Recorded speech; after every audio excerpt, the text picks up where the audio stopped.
ఈరోజు నా భార్యను బాగా చితకబాదేశా బావా. ఎందుకన్నయ్యా? తాగడానికి డబ్బులు తక్కువ అయింటాయిలే. అది నిజమే బావా, కానీ కొట్టడానికి అది కారణం కాదు. అయితే ఎందుకు కొట్టావన్నయ్యా? ఒళ్ళు కొవ్వెక్కి తెలిసిన వాళ్ళ దగ్గర 50,000 అప్పు చేశానమ్మా. వాళ్ళకు వడ్డీ కూడా సరిగ్గా కట్టలేదు. ఇప్పుడు అసలు వడ్డీ కట్టేయమంటున్నారమ్మా. అసలు వడ్డీ ఎంత అయిందన్నయ్యా? 80,000 అయిందమ్మా. అయిందా? అక్షరాల 80,000 అయిందా? ఎలా తీర్చాలో ఏం అర్థం కాకుంటే నా పిల్లమేమో బంగారు బంగారు అని టార్చర్ పెడుతోంది చెల్లమ్మా. నువ్వేం టెన్షన్ పడకన్నయ్యా, ఆ బంగారం అమ్మేసి నీ అప్పు తీర్చే అన్నయ్యా. విడిపించడానికి కూడా డబ్బులు లేవమ్మా. విడిపించడానికి నీ దగ్గర డబ్బులు ఉండాల్సిన అవసరం లేదన్నయ్యా. మన మదనపల్లెలో Shri Padmavathi jewellers and golds company వాళ్ళు బ్యాంకులలో ఇతర ప్రైవేట్ సంస్థలలో తాకట్టులో ఉన్న మన బంగారాన్ని విడిపించి ఈ రోజు ఉన్న మార్కెట్ ధరకే కొంటారన్నయ్యా. అయితే స్పాట్ క్యాష్ ఇచ్చేస్తారా చెల్లమ్మా?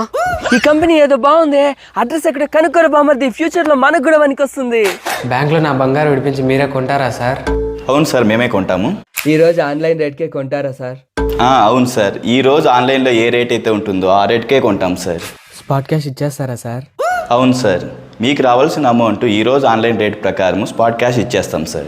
మన మదనపల్లెలో Shri Padmavathi jewellers and golds company వాళ్ళు బ్యాంకులలో ఇతర ప్రైవేట్ సంస్థలలో తాకట్టులో ఉన్న మీ బంగారాన్ని విడిపించి ఈ రోజు ఉన్న మార్కెట్ ధరకే కొంటారండి. అడ్రస్ ఎక్కడో కాదండి, Mallikarjuna circle, Madanapalle, opposite post office, optical shop పైన.